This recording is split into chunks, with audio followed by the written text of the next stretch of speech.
Erev Shabbat Shalom Rabotai. We are continuing with our Mishna Yomi. We begin today a new Masechet of Mishnayot Maasrot, Perek Aleph, Mishnah Aleph. As a general introduction, Rabotai, the term Maaser refers to the tenth of a crop that a person must separate to give to a Levi, or to take to Yerushalayim, or to give to the poor. These tenths are known as Maaser Rishon, Maaser Sheni, and Maaser Ani respectively. Now, the term Maasrot, when used in plural, is sometimes used to refer to all the portions that have to be separated from a crop, including Tirumah, the portion given to a Kohen, which is only 2% of the crop. This is the sense in which the word Maasrot is going to be used in this Masechta, as referring to all the general tithings that a person has to separate. Now, a person does not have to separate these Maasrot from every kind of produce. Now, some kinds of produce are always exempt, and even produce that is usually subject to the obligation of Maasrot is exempt in certain situations. That's what today's Mishnah is primarily going to deal with. The Mishnah says, Klal amru b'Maasrot, the sages said a rule regarding Maasrot, Kol shu ochel, anything that is a food normally eaten by people, v'nishmar, and it is protected, meaning it has an owner who guards it, v'gidulav min haaretz, and it grows from the ground, chayav b'Maasrot, it is subject to the laws of Maasrot. Produce that does not have all three of these qualities is not subject to the Maasrot, and the Mefarshim explain, when we say anything that is a food normally eaten by people, that includes food that is used by people only when there is a shortage of other food, and it otherwise is fed to animals. However, the Rab does say plants that can be eaten only with difficulty and are generally used for dye. We spoke about it in Masechet Shvi'i, chapter 7, Mishnah 1, wood. They're not considered food at all, and they're not subject to Maasrot.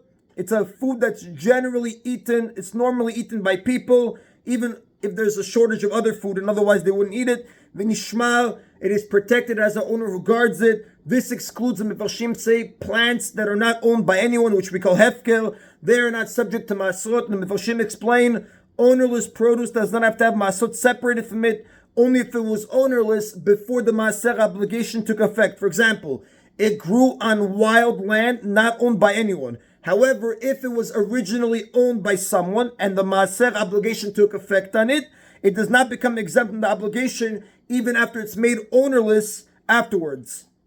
The Gidula ben Aretz, we said it grows from the ground. This, the Mefarshim explain, excludes mushrooms and truffles which grow on the ground without having any roots in the ground. They draw their nourishment from the air, not the ground. Therefore, they are exempt.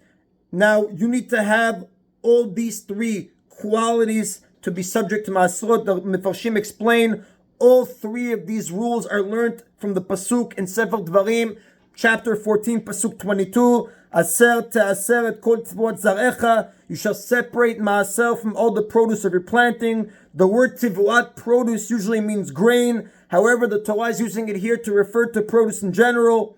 That teaches that we have to separate Maaser only from produce that is like grain, meaning it is a species eaten by people.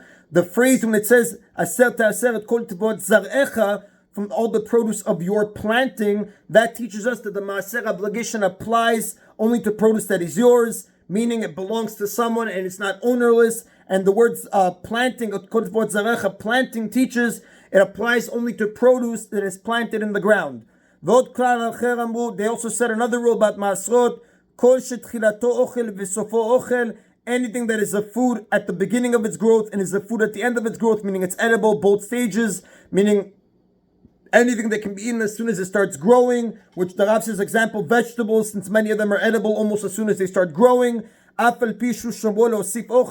Even though a person usually does not eat it when it is small, but he keeps it in the ground to let it grow bigger and add more food. Chayav katon v'gadol, it is subject to the Maaser obligations, whether he picks it when it is small or large, because since it is an edible food, even before it reaches its full size, it is subject to the Maasrot obligation.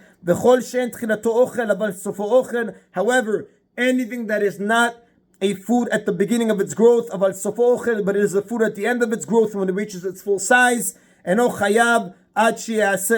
is not subject to the Maaser obligations until it ripens and becomes a food. An example of this, the Mefarshim say, is a fruit which usually cannot be eaten until it reaches its full size and ripens. The Rav says we learned this rule from the pasuk in Sefer Vayikra, chapter 27, pasuk 30. V'chol ma'aser haaretz mipri ha'etz. Any maaser of the land, of the fruit of the tree. The Rav says the word pri, fruit, implies something that's edible. That teaches that the maaser obligation applies only to produce that is edible.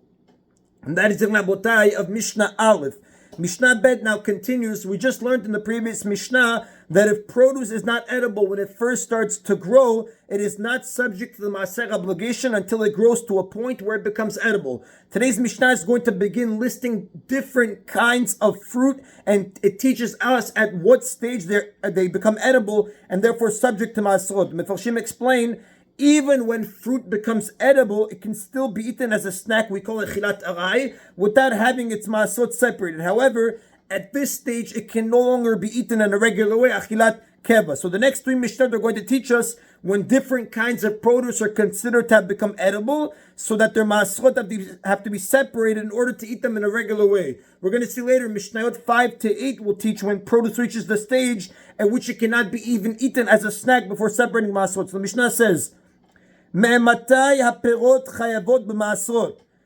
when does produce become subject to the laws of Maaser? Meaning the Tosfot Yom Tov says, at what point does it become forbidden to eat it in a regular way before separating Maasrot?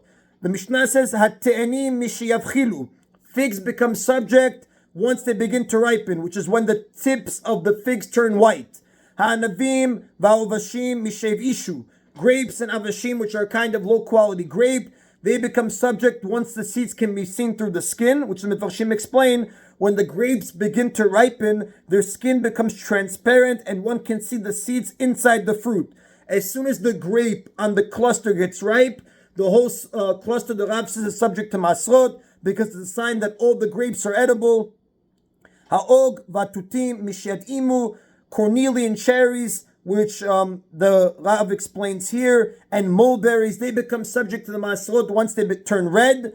V'chola adumim mishyadimu, and similarly, all red fruits become subject to the laws of Maasrot once they turn red. Harimonim mishimasu, pomegranates become subject to Maasrot once they become soft enough that one can crush the seeds with his fingers, which the Rav explains, even if one seed is this soft, even if it's only one seed, the whole pomegranate still is subject to Maasrot, because it's a sign that all the seeds are edible. Hatimarim mishyatiru seor, dates become subject to Maasrot once they develop cracks like sourdough, meaning when they start to have ridges in their skin, similar to the cracks that develop on the surface of sourdough, which Mefarshim explain. A sourdough is a dough that has become very leavened. As the leavening increases, the smooth surface of the dough begins to develop cracks. So the dates become subject once they have cracks in their skin, like on sourdough. Peaches become subject to the laws of Maasrot once they develop red sinus, which is streaks in their skins. Walnuts become subject once they form a storehouse, meaning once the kernel of the nut separates from the outer shell and sits inside it as if it is in a storehouse, which Mefarshim explain, when a walnut starts growing, the kernel of the nut is attached to the outer shell. As it begins to ripen, the kernel separates from the shell and sits inside of it as if it is being stored there like in a storehouse. Rabbi Yehuda Omer, but Rabbi Yehuda says, Ha'egozim v'ashkedim she'asu klipa, walnuts and almonds become subject only once they form the thin shell that surrounds the kernel itself, which doesn't happen until the nuts are completely ripe. And the Farshim explain, in walnuts and almonds, a dark brown skin grows inside the nut around a lighter colored kernel. These are usually peeled off before the nuts are eaten. The Chachamim, however, they disagree with Rabbi Yehuda, and they say that almonds, like nuts, become subject once the kernel separates from the outer shell. And the Rav tells us, En halacha ki Rabbi Yehuda, the halacha follows the sages and not Rabbi Yehuda. And that is in Rabotai, today's Mishna Yomi. Baruch Adonai le'olam, amen v'amen.